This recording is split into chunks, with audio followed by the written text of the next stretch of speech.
¿El Vaticano lo ayudó? El secreto prohibido del U-530.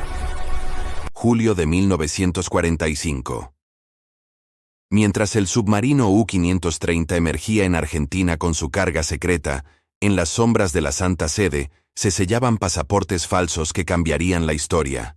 ¿Fue la rendición de este lobo gris de acero solo la punta del iceberg de un pacto sagrado y oscuro? Documentos desclasificados sugieren que el U-530 era el transporte final de una operación coordinada desde el corazón de Roma.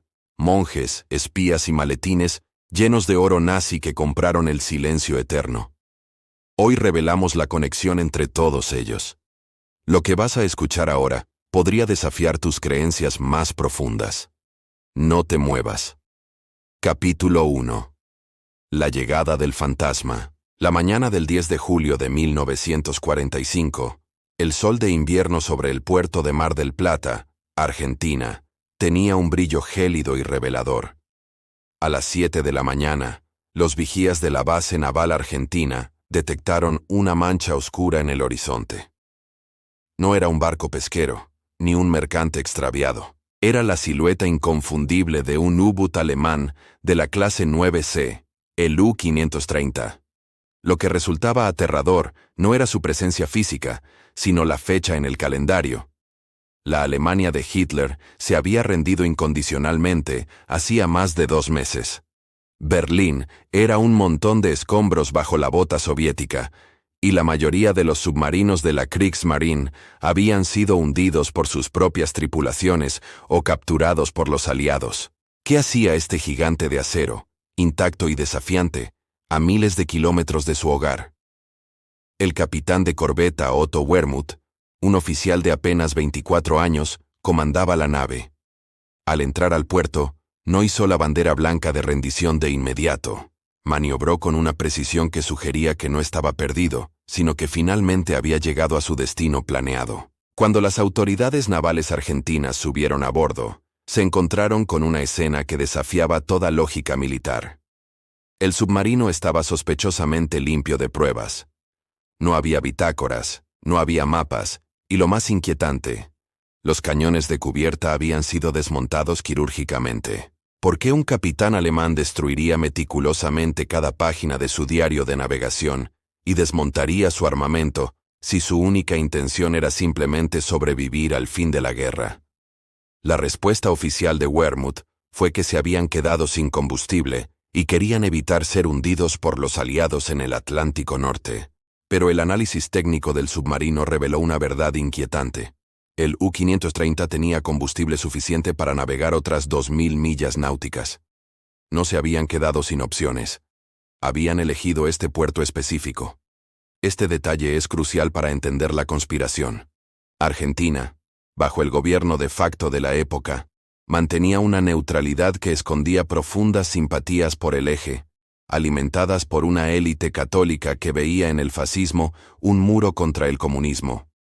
A mitad del interrogatorio inicial, surgió un dato que heló la sangre de los oficiales de inteligencia. Varios informes de pobladores de la zona de Necochea, unos kilómetros al sur, informaron haber visto desembarcos nocturnos 3 días antes de que el submarino entrara formalmente al puerto.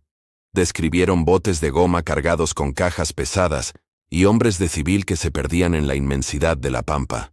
En ese momento, la narrativa de la rendición por desesperación de Wermuth se desmoronó. El U-530 no estaba llegando para rendirse. Estaba terminando una operación de entrega. ¿Quiénes eran esos hombres? Aquí es donde la sombra del Vaticano comienza a proyectarse sobre el casco del submarino. En 1945, la Iglesia Católica, a través de la Comisión Pontificia de Asistencia, había establecido una red de salvoconductos para refugiados. Sin embargo, bajo el amparo de la caridad eclesiástica, se estaba gestando la ruta de las ratas. Para que un criminal de guerra pudiera cruzar el Atlántico, necesitaba 2 cosas: una identidad falsa proporcionada por Roma y un transporte seguro que no dependiera de los puertos controlados por los aliados. El U-530 era ese transporte. La conexión se vuelve aún más densa al analizar los perfiles de los oficiales que supuestamente desaparecieron de Europa en esas fechas, nombres vinculados a la gestión del tesoro nazi y a la seguridad personal del Führer. ¿Cómo pudo un submarino navegar desde Noruega hasta Argentina sin ser detectado por el sonar de la Marina Real Británica o la Marina de los Estados Unidos? La respuesta podría estar en las frecuencias de paso y los códigos diplomáticos que solo una institución con estatus de Estado neutral, como el Vaticano, podía poseer y transmitir sin levantar sospechas. Wermuth insistió en que su viaje fue una odisea solitaria, pero la falta de suministros a bordo indicaba que el U-530 había sido reabastecido en el mar. ¿Por quién? Existen registros de buques mercantes con bandera neutral que salieron de puertos españoles bajo la supervisión de la Orden de Malta. Estas piezas encajan en un rompecabezas, donde la fe se utilizó como escudo para la fuga del capital humano más oscuro del Tercer Reich. El arribo a Mar del Plata no fue el fin de una huida, sino el éxito de una extracción coordinada desde los despachos más altos de la ciudad eterna. La tripulación del U-530 fue internada, pero el daño ya estaba hecho. La evidencia física, las bitácoras, las órdenes escritas, la lista de pasajeros, se había convertido en cenizas o dormía en el fondo del mar. Lo que quedó fue un silencio cómplice que permitió que el mito creciera. Pero detrás del mito, hay documentos desclasificados que mencionan una valija diplomática que Wermuth entregó personalmente a un contacto en tierra, un hombre que vestía el hábito religioso y que esperaba en un coche oficial del gobierno argentino. Este capítulo inicial nos deja ante la puerta de un abismo. Si el U-530 fue el vehículo y el Vaticano el arquitecto, debemos preguntarnos cuál fue el precio de este servicio. Ninguna operación de esta magnitud se realiza por simple caridad ideológica. Los bancos de Roma y las estancias de la Patagonia estaban a punto de recibir algo mucho más pesado y valioso que la simple gratitud de unos marineros derrotados, pero el U-530 no era el único lobo en la manada. Mientras los argentinos interrogaban a Wermuth, el mundo ignoraba que los archivos secretos del Vaticano ya contenían las coordenadas de un segundo encuentro. ¿Qué relación tenía el obispo Alois Udall con el oro que nunca llegó a los bancos aliados y que, según los rumores, viajaba en el doble fondo de este submarino? Capítulo 2. La ruta de las ratas y el sello pontificio. El encuentro en alta mar mencionado por la tripulación no fue un accidente del destino ni una coincidencia náutica. Fue un punto de transferencia quirúrgico, orquestado por la red de espionaje más antigua y hermética del planeta. Mientras el capitán Otto Wermuth destruía las pruebas en la cubierta del U-530, en los despachos de la Ciudad Eterna se archivaban los duplicados de las identidades que acababan de nacer. El obispo Alois Udall no solo conocía las coordenadas del submarino, él era el navegante moral que guiaba al lobo gris hacia su refugio. Para comprender la magnitud de la traición histórica que supuso el viaje del U-530, debemos alejarnos de las frías aguas del Atlántico Sur y adentrarnos en los pasillos de mármol del Vaticano en 1945. Tras la caída de Berlín, Europa era un caos de millones de desplazados. En este escenario, la Iglesia Católica estableció la Comisión Pontificia de Asistencia, una organización con fines humanitarios que, bajo la dirección de figuras como el obispo Udall y el monseñor Draganovich, se transformó en la columna vertebral de las Ratlines o rutas de las ratas. Esta infraestructura no era una simple cadena de favores, era una operación logística masiva que requería pasaportes, casas de seguridad, dinero en efectivo y, sobre todo, un transporte que burlara el bloqueo aliado. Aquí es donde el U-130 deja de ser un simple submarino de guerra para convertirse en un activo diplomático de la Santa Sede. ¿Cómo logró una institución religiosa obtener el poder administrativo para emitir salvoconductos de la Cruz Roja Internacional que permitieron a criminales de las SS transformarse, de la noche a la mañana, en refugiados católicos con destino a Argentina? La respuesta se encuentra en el estatus especial de neutralidad del Vaticano. Durante la guerra, la Santa Sede tenía la potestad de identificar a individuos apátridas. El obispo Udall Un ferviente defensor de la causa nacional socialista que veía en Hitler a un cruzado contra el bolchevismo ateo, utilizó esta prerrogativa para limpiar los expedientes de hombres que habían cometido atrocidades en el frente oriental. El procedimiento era casi industrial. El oficial nazi llegaba a un monasterio en el Tirol o en Roma, se le entregaba un hábito religioso o ropa de civil, y se le otorgaba una identidad nueva basada en nombres de personas fallecidas en la guerra. Una vez que el nuevo ciudadano estaba listo, se le asignaba una ruta. El U-530 fue el encargado de recoger a los pasajeros de mayor rango, aquellos cuyos nombres no podían aparecer ni siquiera en un pasaporte falso de la Cruz Roja, por miedo a ser reconocidos por agentes del Mossad o la CIA. A mitad de esta trama de identidades borradas, surge un dato estremecedor que pocos documentales se atreven a mencionar. Se ha descubierto que el Vaticano no solo facilitaba los documentos, sino que actuaba como garante ante el gobierno de Juan Domingo Perón en Argentina. Informes de inteligencia de la Marina Argentina indican que el U-530 tenía permiso de tránsito silencioso. ¿Qué significa esto? Que existía un código de señales secreto, conocido solo por el Vaticano y las marinas neutrales, que indicaba a los patrulleros que ese submarino específico no debía ser interceptado ni reportado a las fuerzas británicas. El U-530 navegaba bajo una invisible bandera blanca de protección eclesiástica. Este paso libre era vital.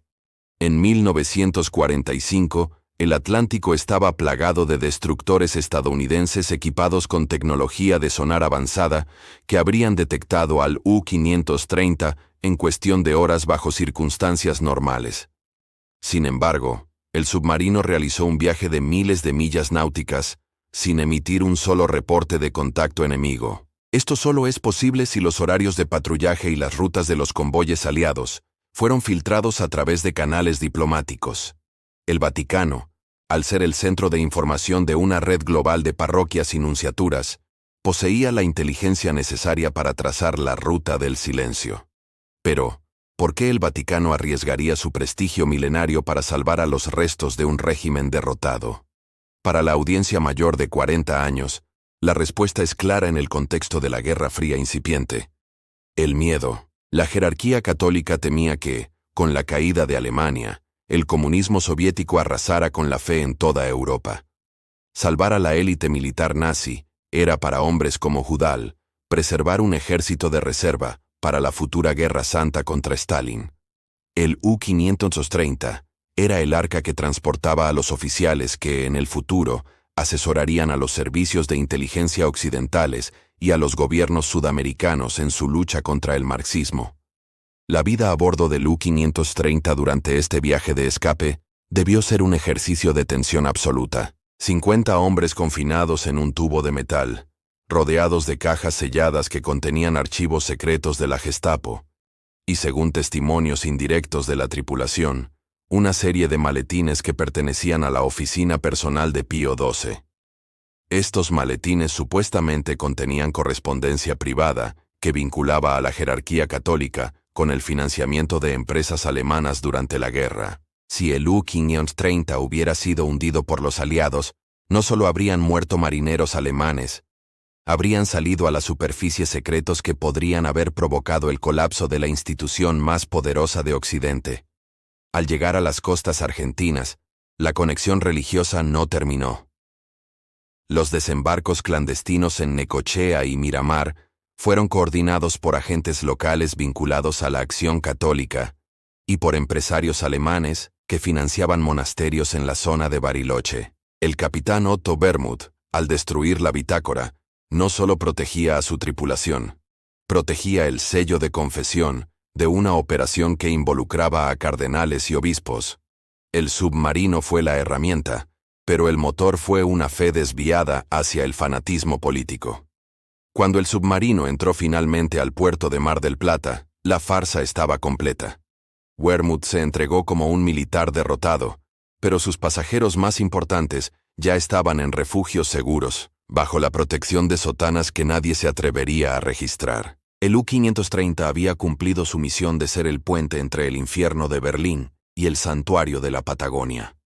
Lo que el mundo vio fue la rendición de un barco. Lo que la historia oculta fue el éxito de un pacto que permitió que la ideología más destructora del siglo XX sobreviviera bajo el amparo de la cruz. Pero un secreto de este calibre no se guarda solo con promesas de fe. El Vaticano y el gobierno argentino exigían algo tangible a cambio de su protección.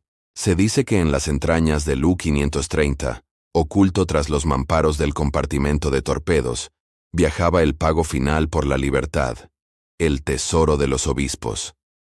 ¿Qué contenían las cajas de plomo que Wermuth entregó personalmente a un emisario en tierra antes de que los estadounidenses pusieran un pie en la nave? El rastro del oro nos lleva directamente a las bóvedas más profundas de Roma. Capítulo 3. El oro de los lobos grises y el Banco del Vaticano. Las cajas de plomo que el capitán Otto Wermuth custodiaba con celo casi religioso no contenían suministros de emergencia ni documentos de navegación. Eran, literalmente, el precio de la supervivencia. Cuando el U-530 emergió en las costas de la Patagonia, antes de su rendición oficial, el desembarco de este cargamento selló el pacto más oscuro de la posguerra, el intercambio de los activos financieros del Tercer Reich por el silencio y la protección de la Santa Sede. Este no era solo un tesoro de guerra, era el capital fundacional de una red de influencia que operaría en las sombras de Sudamérica durante décadas. Para entender la conexión financiera entre el submarino y la Iglesia, debemos analizar la situación del Instituto para las Obras de Religión, IOR, comúnmente conocido como el Banco del Vaticano, en 1945. Bajo el mandato del Papa Pío XII, la institución se encontraba en una encrucijada peligrosa. Europa estaba devastada, y el avance del comunismo amenazaba con confiscar los bienes eclesiásticos en todo el bloque del Este. En este contexto, el flujo de divisas y metales preciosos provenientes de Alemania, aunque de origen espurio, fue visto por ciertos sectores de la curia como un fondo de emergencia, necesario para la supervivencia de la fe.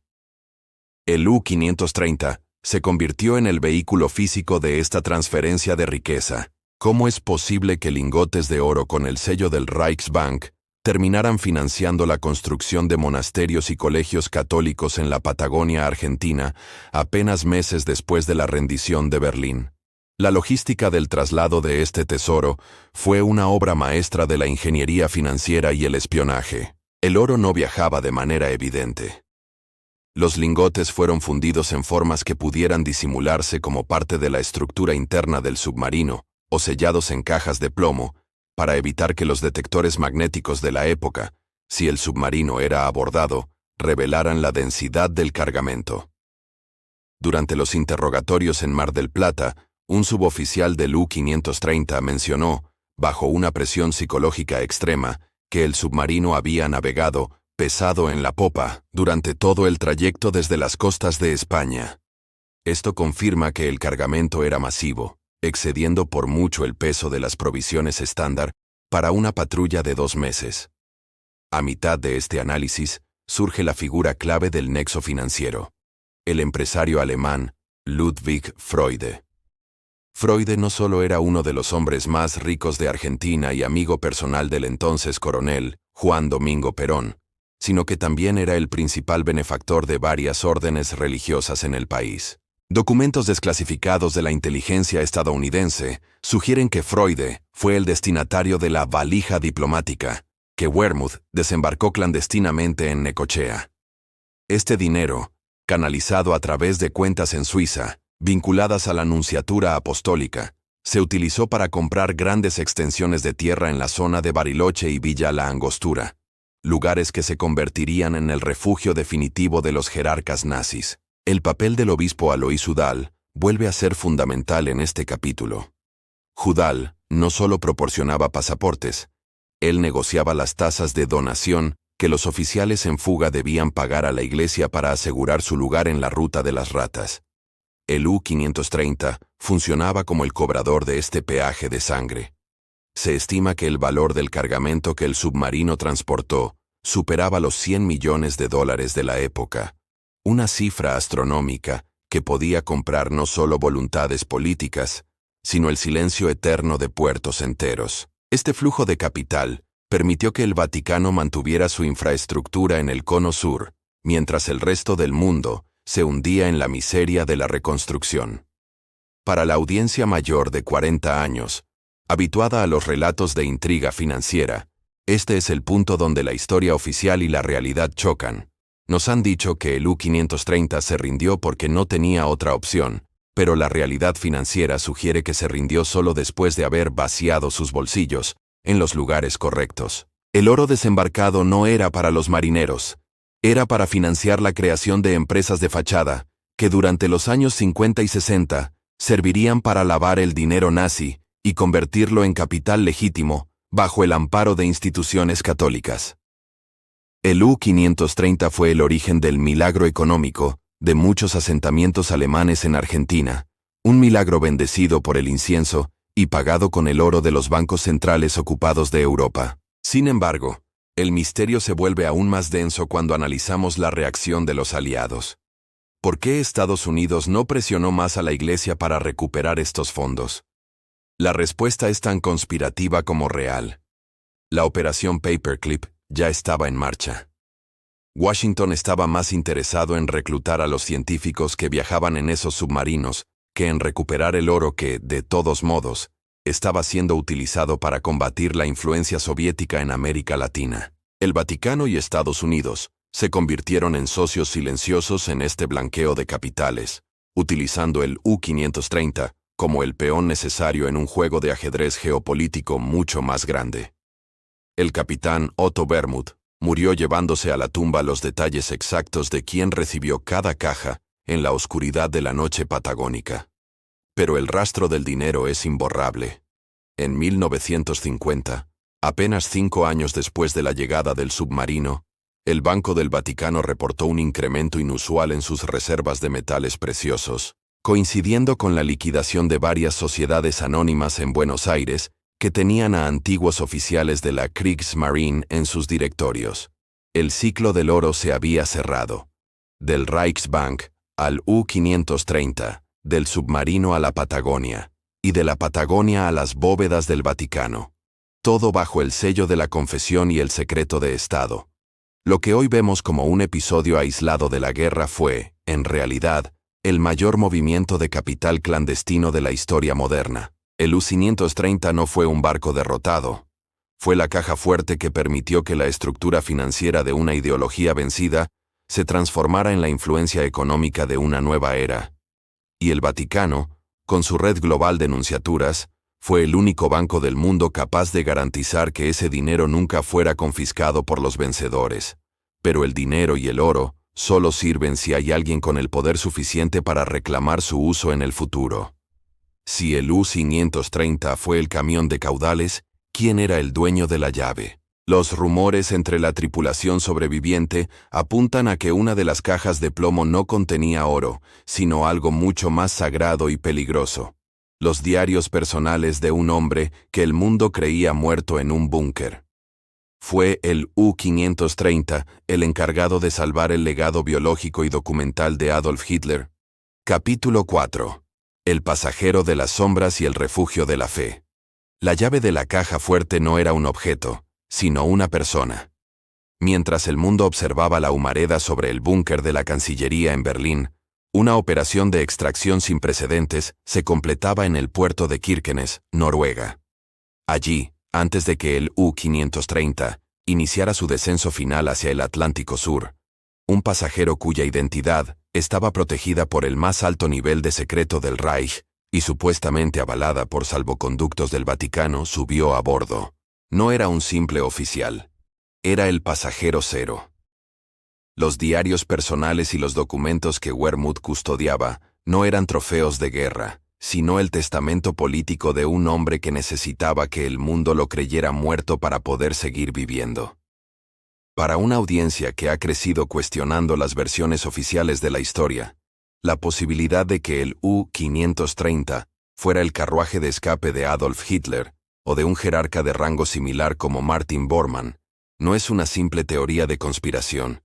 Es una hipótesis basada en las irregularidades del caso. El Vaticano, a través de sus servicios de inteligencia, el llamado Prodeo, manejaba información que sugería que la muerte del Führer en Berlín no había sido confirmada visualmente por los aliados occidentales, sino aceptada bajo palabra de los soviéticos.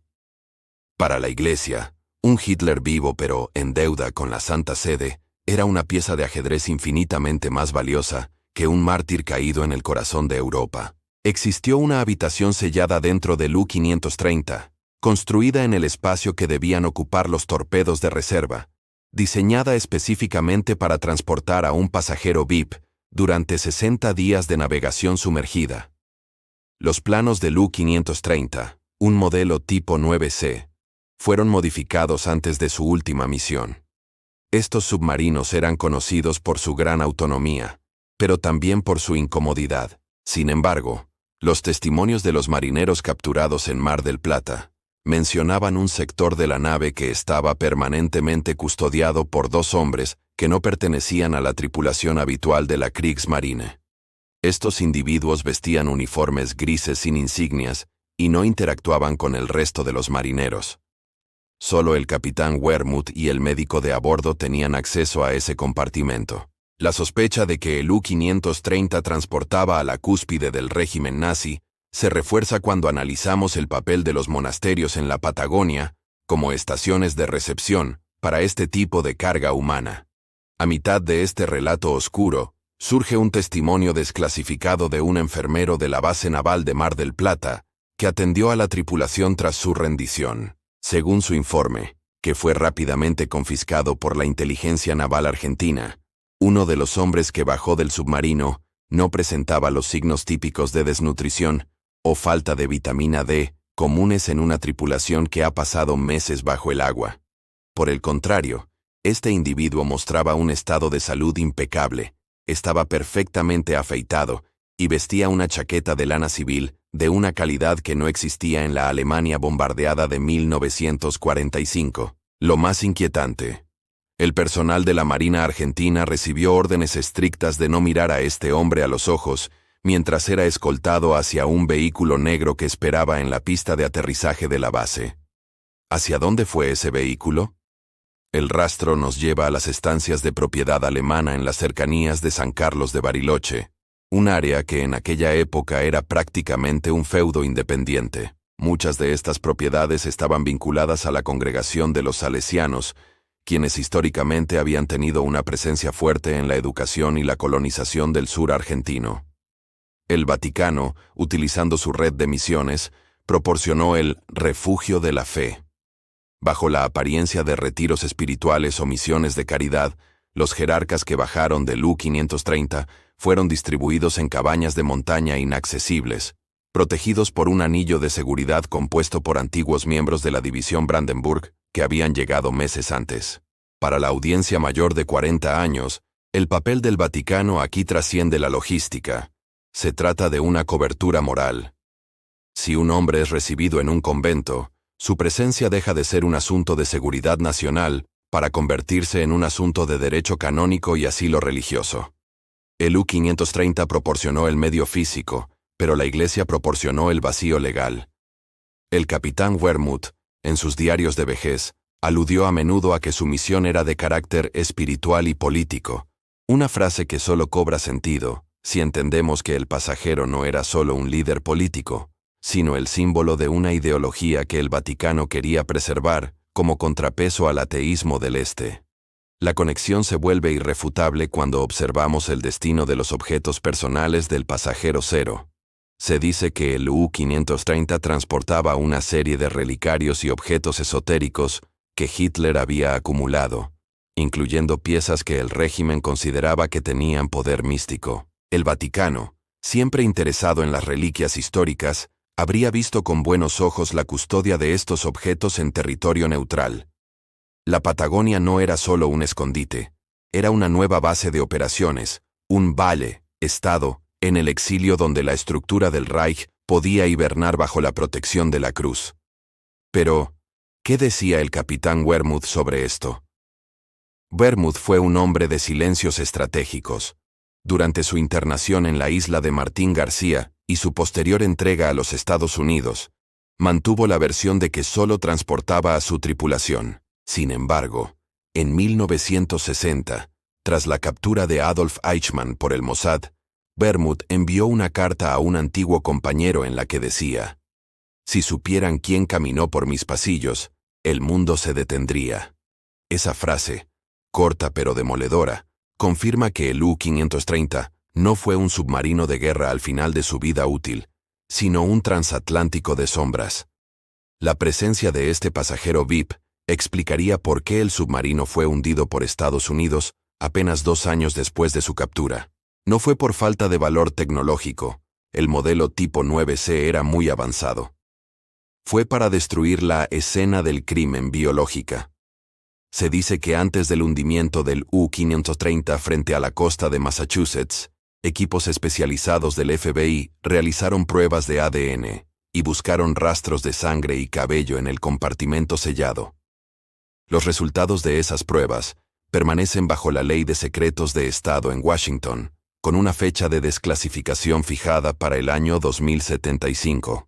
¿Qué es lo que no quieren que sepamos aún? El refugio de la fe en Argentina permitió que estos hombres envejecieran en paz, muchos de ellos enterrados en cementerios católicos, con nombres falsos, que solo la Iglesia sabe correlacionar con sus identidades reales.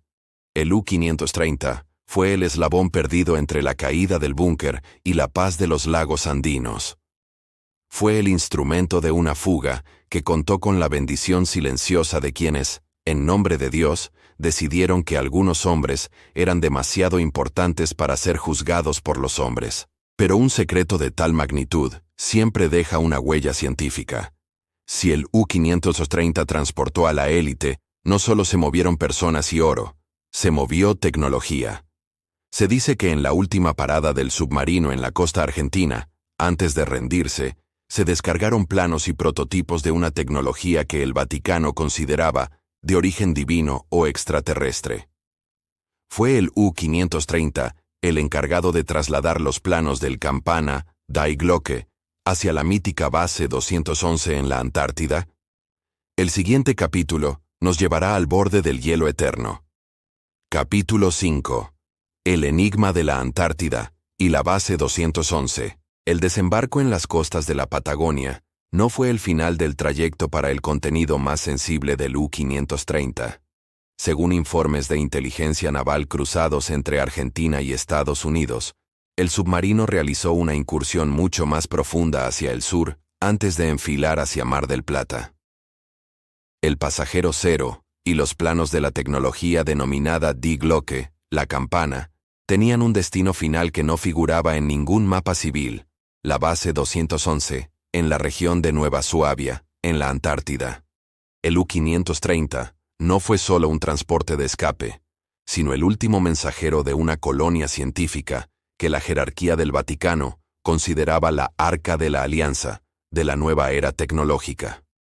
Para una audiencia mayor de 40 años que ha seguido de cerca los misterios de la Segunda Guerra Mundial, el concepto de una base nazi en la Antártida suele oscilar entre la ciencia ficción y la realidad oculta. Sin embargo, los hechos documentados nos dicen que en 1938, la expedición alemana liderada por el capitán Alfred Richer reclamó un vasto territorio antártico, cartografiándolo con una precisión asombrosa desde el aire. Lo que el Vaticano sabía, y que los aliados solo sospechaban, era que las cavernas térmicas descubiertas bajo el hielo no solo eran habitables, sino que se convirtieron en el laboratorio final de la Ahnenerbe, la rama esotérica y científica de las SS. Es posible que el U-530 hubiera servido como enlace logístico final para trasladar a los científicos que desarrollaron la propulsión antigravitatoria hacia un refugio donde ni las bombas atómicas ni los tratados de paz pudieran alcanzarlos. La conexión entre el Vaticano y la base 211 es uno de los secretos más protegidos de la posguerra.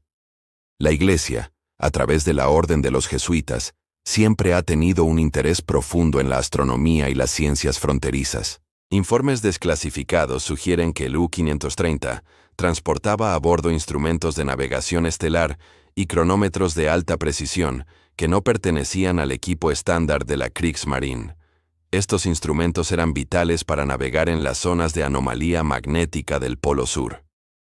La sospecha es que el Vaticano facilitó el acceso a antiguos mapas estelares y conocimientos astronómicos guardados en la Biblioteca Apostólica a cambio de los resultados de las investigaciones sobre la energía de punto cero que se estaban llevando a cabo en el continente blanco. A mitad de esta travesía polar, surge un dato técnico que cambia la perspectiva del viaje del U-530. Los registros de mantenimiento del submarino tras su rendición mostraron un desgaste inusual en las válvulas de inyección de aire y en el sistema de purificación de oxígeno. Los ingenieros argentinos concluyeron que el submarino había operado en condiciones de frío extremo y en aguas de una salinidad muy distinta a la del Atlántico convencional. Esto sitúa al U-530 operando bajo el hielo.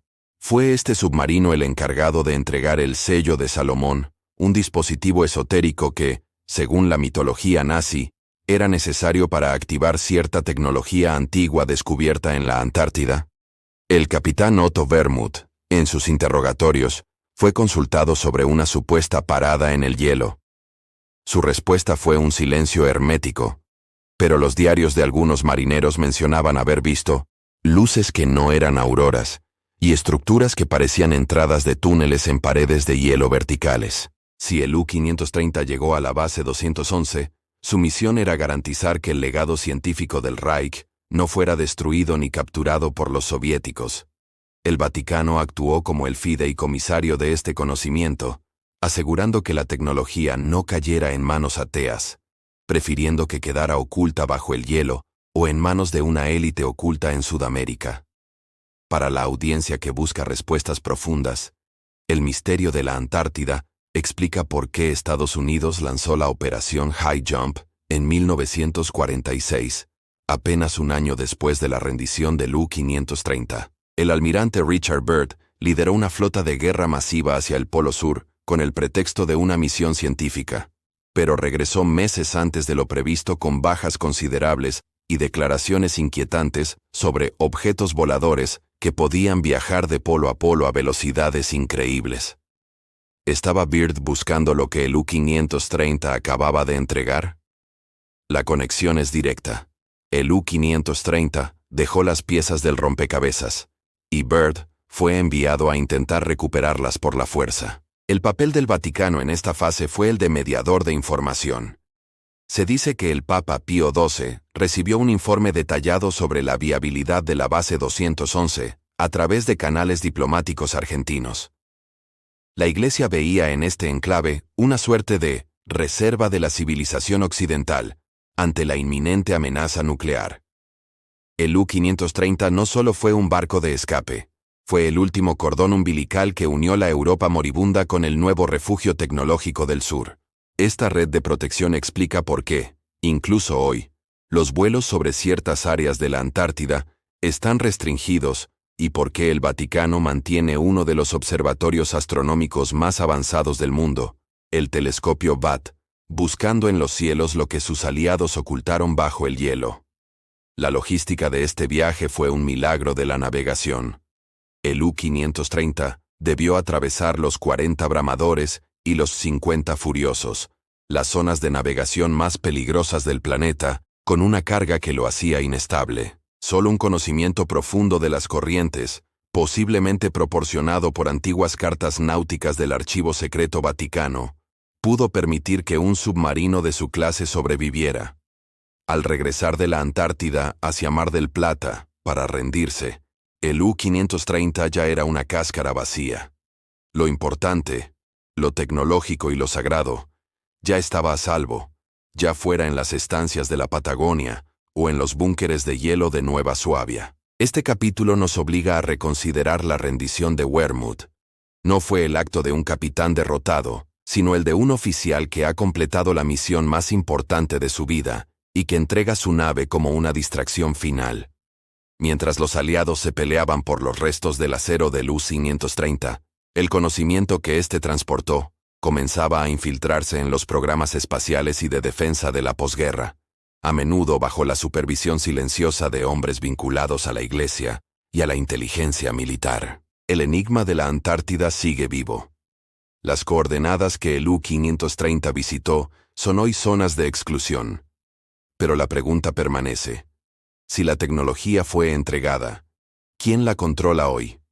El Vaticano, con su mirada puesta en la eternidad, parece tener la respuesta, guardada bajo el mismo sello de silencio que Otto Wermuth mantuvo hasta su último aliento. Pero si la tecnología y los pasajeros estaban a salvo, ¿qué ocurrió con el aspecto espiritual de la misión? Se dice que el U-530 llevaba un objeto litúrgico que no pertenecía a la tradición católica, sino que era una reliquia recuperada de las expediciones nazis al Tíbet. Un objeto que, según el obispo Judal, debía ser entregado al Papa para evitar el fin del mundo. ¿Fue el U-530 el portador de la lanza del destino, o de algo aún más antiguo que se encuentra hoy en las bóvedas de San Pedro? El siguiente capítulo revelará el pacto místico tras la rendición. Capítulo 6. La reliquia del poder y el pacto de San Pedro. El contenido de las bodegas del U-530 trascendía el oro y los planos industriales. Se adentraba en el dominio de lo sobrenatural. Según testimonios indirectos de la inteligencia naval argentina, que nunca llegaron a los tribunales de Nuremberg, el capitán Otto Wermuth no solo entregó una valija diplomática, sino que custodió un objeto envuelto en seda púrpura y sellado con plomo, cuyo origen se remontaba a las expediciones de la Ahnenerbe, en las montañas del Tíbet y el Cáucaso. No era la mítica lanza del destino, que ya estaba en manos estadounidenses, sino algo que el obispo Alois Judal describía en sus notas privadas como la piedra angular del nuevo orden espiritual.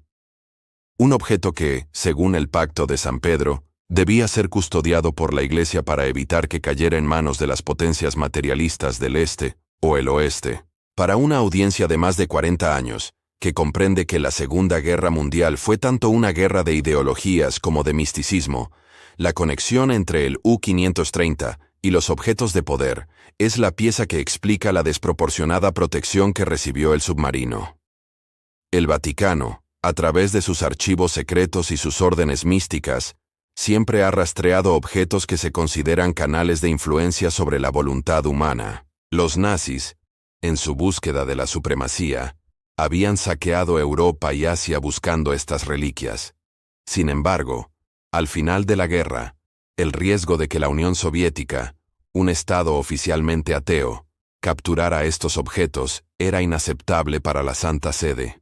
El U-530 fue el arca elegida para poner a salvo este legado metafísico.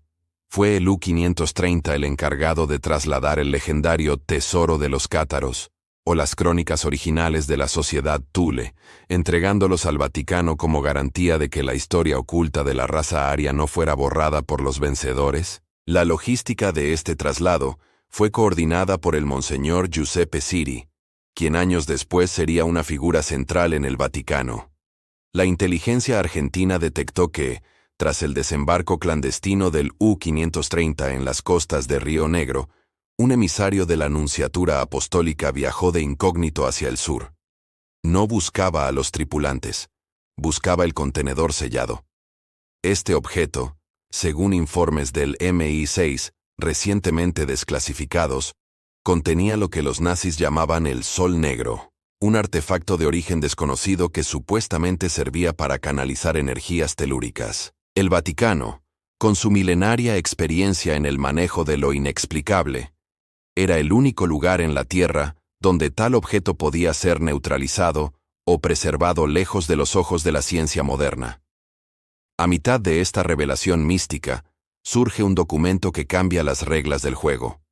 Se trata de un recibo de depósito de seguridad, emitido por una banca privada suiza, con fuertes vínculos con el Banco del Vaticano, fechado solo 3 días después de la rendición del U-530. En él se menciona la recepción de un artefacto arqueológico de valor incalculable, bajo la custodia de un ciudadano argentino de apellido alemán. ¿Cómo es posible que un submarino rindiéndose pudiera mover una reliquia a través de un sistema bancario internacional en medio del caos de la posguerra? La única explicación es que el pacto ya estaba firmado antes de que el submarino zarpara de Noruega.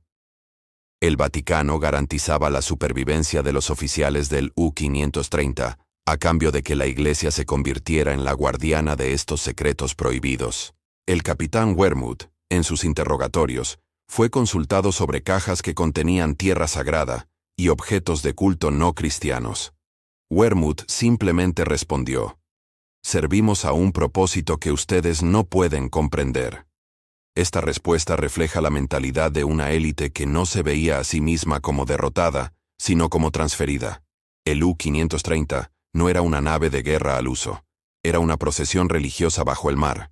Para la audiencia que busca el hilo conductor, este pacto de San Pedro explica por qué el Vaticano nunca condenó oficialmente la ayuda de sus sacerdotes a los nazis en fuga. No fue solo caridad. Fue un intercambio de activos. Los nazis entregaron el poder oculto y la Iglesia entregó el anonimato.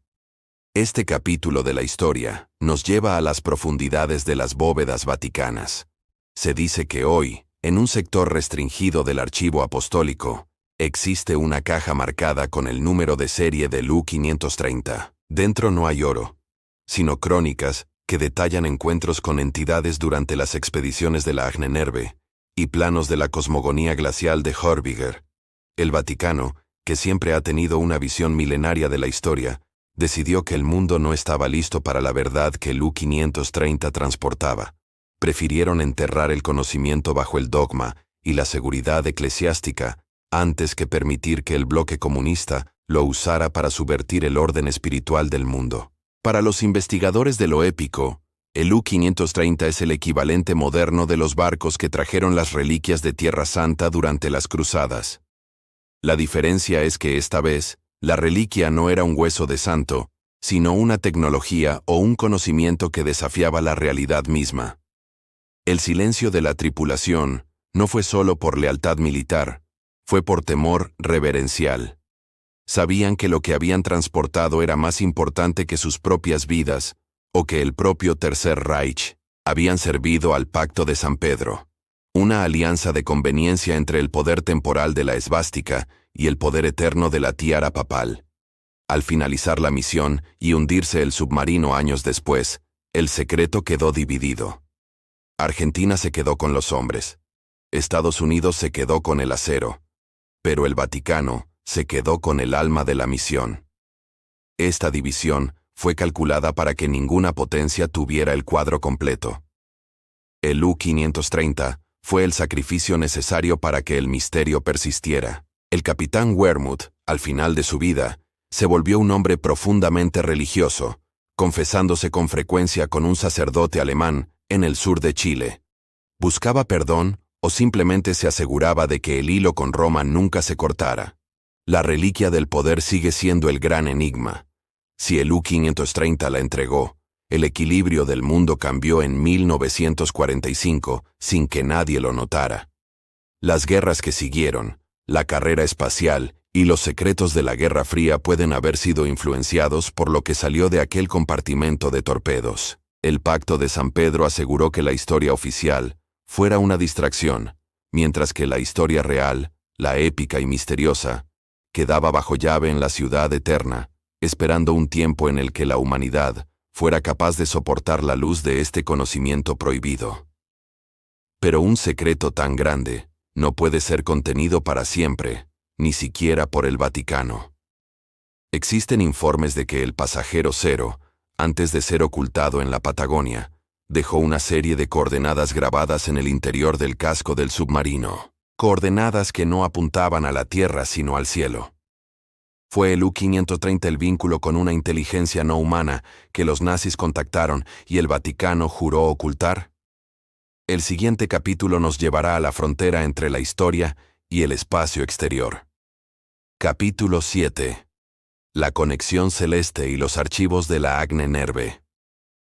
Las coordenadas grabadas en el acero del U-530 no eran simples rutas de navegación marítima, ni puntos de referencia para el reabastecimiento en alta mar. Según los análisis de criptografía realizados por la inteligencia naval tras la captura del sumergible, estas cifras correspondían a alineaciones astronómicas que solo ocurren una vez cada siglo. El pasajero de las sombras no buscaba un refugio terrenal por simple cobardía, sino que seguía un plan trazado por la Ahnenerbe, la Oficina de Herencia Ancestral de las SS. Este departamento, que contaba con el apoyo silencioso de ciertos sectores de la orden de los jesuitas especializados en astronomía, creía que el Tercer Reich era el heredero de una civilización antediluviana con origen estelar. El U-530 fue el arca encargada de trasladar los archivos que vinculaban la genealogía aria con entidades que el Vaticano, en sus textos más herméticos, denomina los vigilantes. Para la audiencia de más de 40 años, habituada a discernir entre la propaganda y la realidad oculta, este capítulo representa la frontera final del misterio. La Ahnenerbe no era un grupo de aficionados al esoterismo. Era una organización con un presupuesto masivo que enviaba expediciones al Tíbet, a las cuevas de Francia y a los desiertos de Oriente Próximo. Su objetivo era encontrar la Bril, la energía primigenia que supuestamente permitía el vuelo antigravitatorio. El Vaticano, que posee el observatorio más antiguo del mundo y archivos que datan de antes de la caída del Imperio Romano, vigilaba estos movimientos con una mezcla de temor y fascinación. El U-530, al transportar estos archivos, estaba trasladando la cosmogonía secreta de la humanidad de un continente en llamas a un continente virgen. Es posible que los planos encontrados en el U-530 no fueran diseños de ingenieros humanos, sino transcripciones de antiguos textos sánscritos y tablas sumerias que describían máquinas voladoras, conocidas como vimanas, recuperadas por los nazis en el Himalaya. El rastro de esta conexión celeste nos lleva a la última parada técnica del U-530, antes de cruzar el Atlántico. Se dice que en las costas de España, bajo la protección de monasterios fortificados, el submarino recibió cajas metálicas que contenían microfilmes de las investigaciones de Victor Schauberger sobre la implosión y el magnetismo. Pero estos microfilmes no estaban solos. Iban acompañados de códices que el Vaticano había prestado a la Ahnenerbe durante los años de la Concordancia. El trato era simple. Los nazis pondrían la capacidad industrial para recrear esta tecnología antigua, y el Vaticano se quedaría con los resultados para asegurar que el equilibrio del cielo no fuera alterado por el materialismo dialéctico de la Unión Soviética. A mitad de esta investigación sobre lo desconocido, surge un hecho que la historia oficial ha intentado ridiculizar para ocultar su gravedad. Tras la rendición del U-530 en Mar del Plata, el equipo de científicos argentinos que inspeccionó el compartimento estanco reportó que las brújulas y los instrumentos de navegación magnética de la base naval sufrieron interferencias severas durante semanas. Algo en el interior de la nave había dejado una huella de ionización que no correspondía a ningún motor de combustión interna.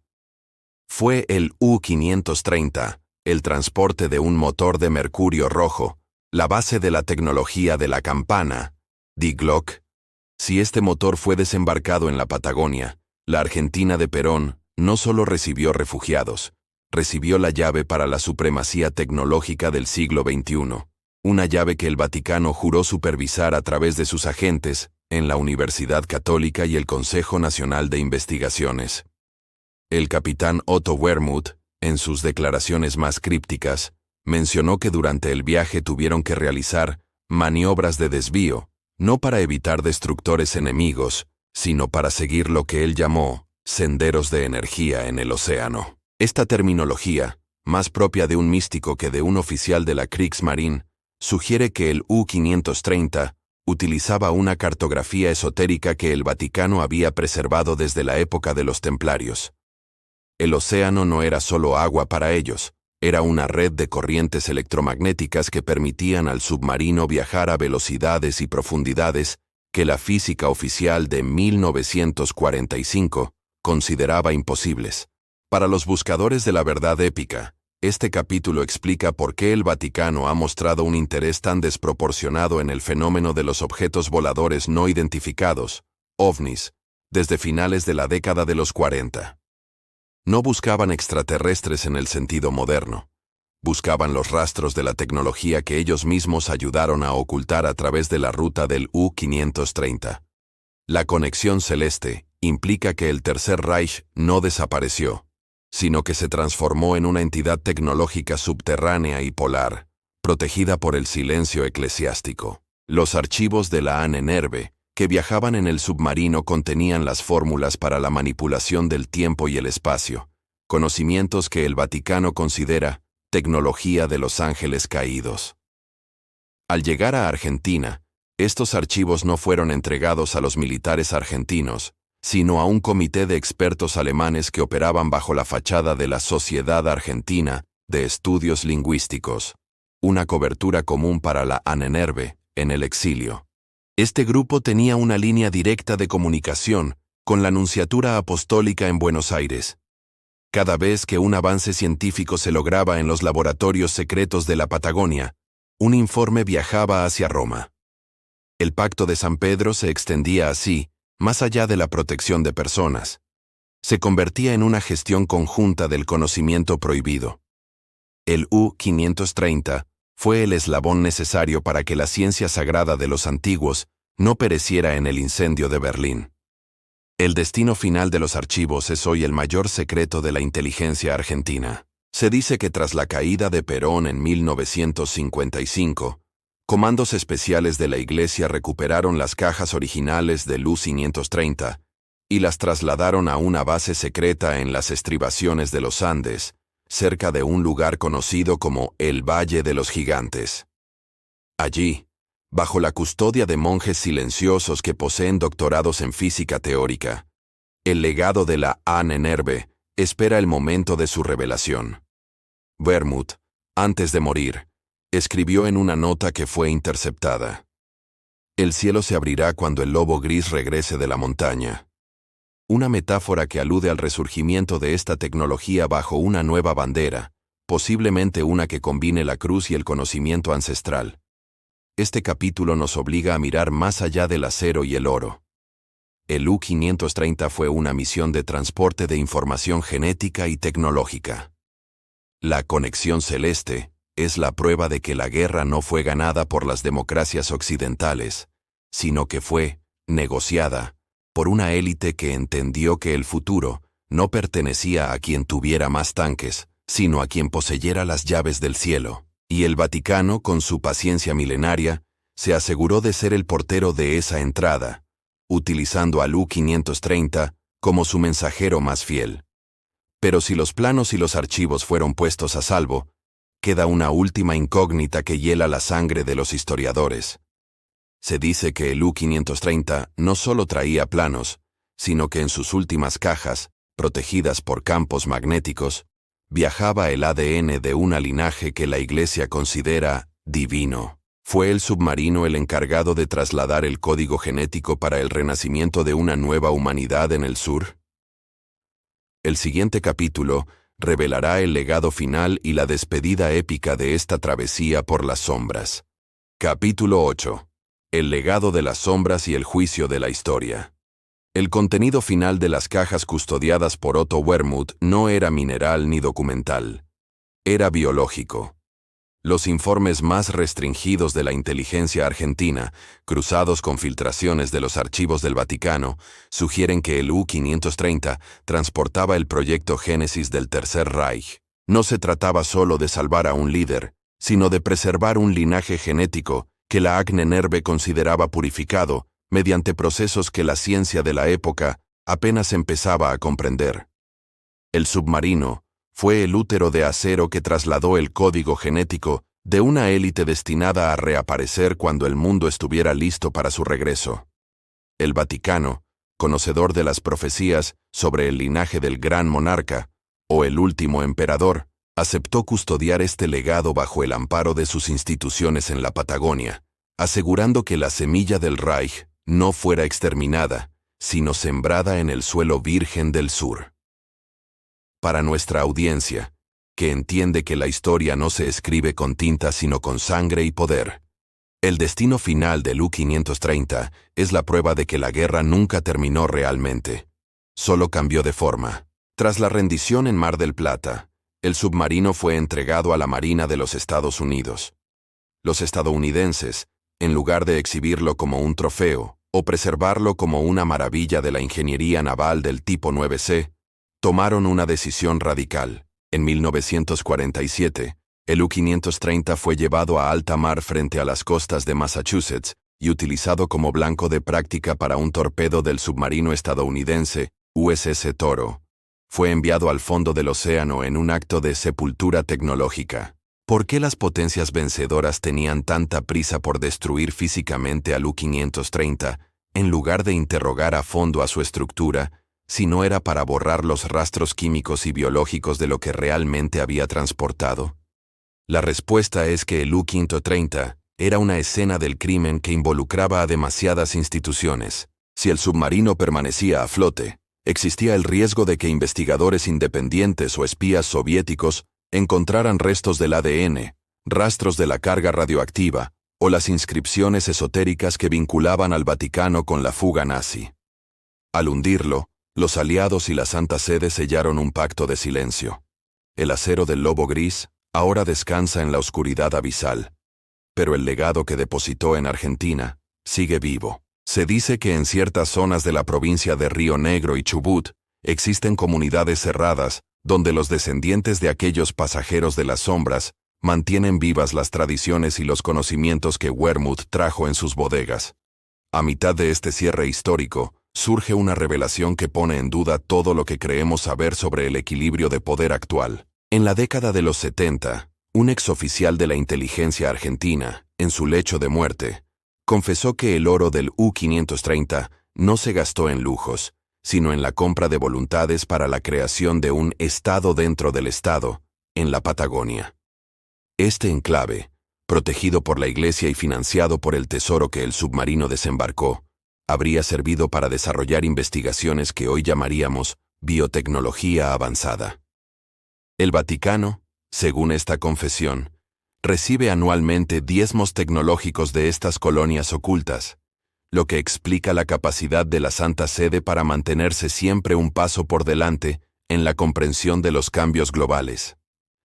El U-530 no fue el final de un imperio, sino la primera piedra de uno nuevo, invisible y silencioso. El capitán Otto Wermuth vivió el resto de sus días bajo una identidad protegida, moviéndose entre Alemania y Sudamérica. Nunca concedió una entrevista profunda, nunca escribió sus memorias completas.